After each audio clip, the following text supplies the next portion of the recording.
We have an obligation to every last victim of this illegal aggression because all of this carnage has been done in our name.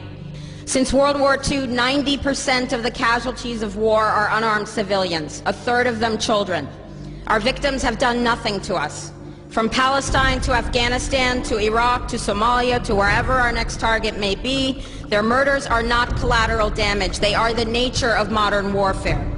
They don't hate us because of our freedoms. They hate us because every day we are funding and committing crimes against humanity. The so-called war on terror is a cover for our military aggression to gain control of the resources of Western Asia. This is sending the poor of this country to kill the poor of those Muslim countries. This is trading blood for oil. This is genocide, and to most of the world, we are the terrorists. In these times, remaining silent on our responsibility to the world and its future is criminal. And in light of our complicity in the supreme crimes against humanity in Iraq and Afghanistan and ongoing violations of the UN Charter and international law, how dare any American criticize the actions of legitimate resistance to illegal occupation?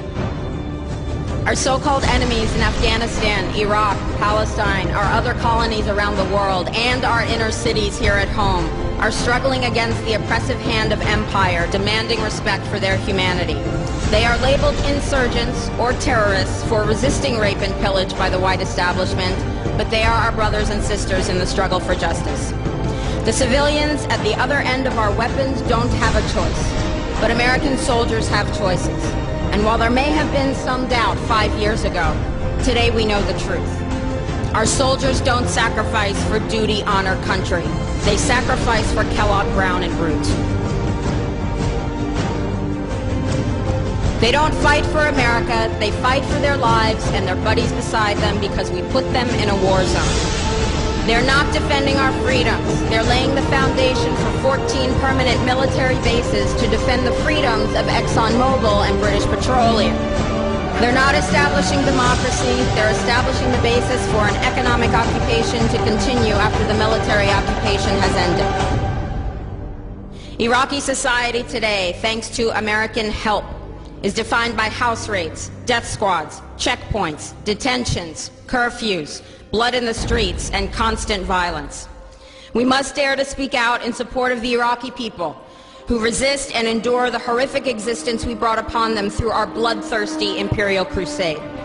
We must dare to speak out in support of those American war resistors, the real military heroes who uphold their oath to defend the Constitution of the United States against all enemies, foreign and domestic, including those terrorist cells in Washington, D.C., more commonly known as the legislative, executive, and judicial branches. Frederick Douglass said, "Those who profess to favor freedom and yet depreciate agitation are people who want crops without plowing the ground. They want rain without thunder and lightning. They want the ocean without the roar of its many waters." The struggle may be a moral one, or it may be a physical one, or it may be both, but it must be a struggle. Power concedes nothing without a demand. It never has, and it never will.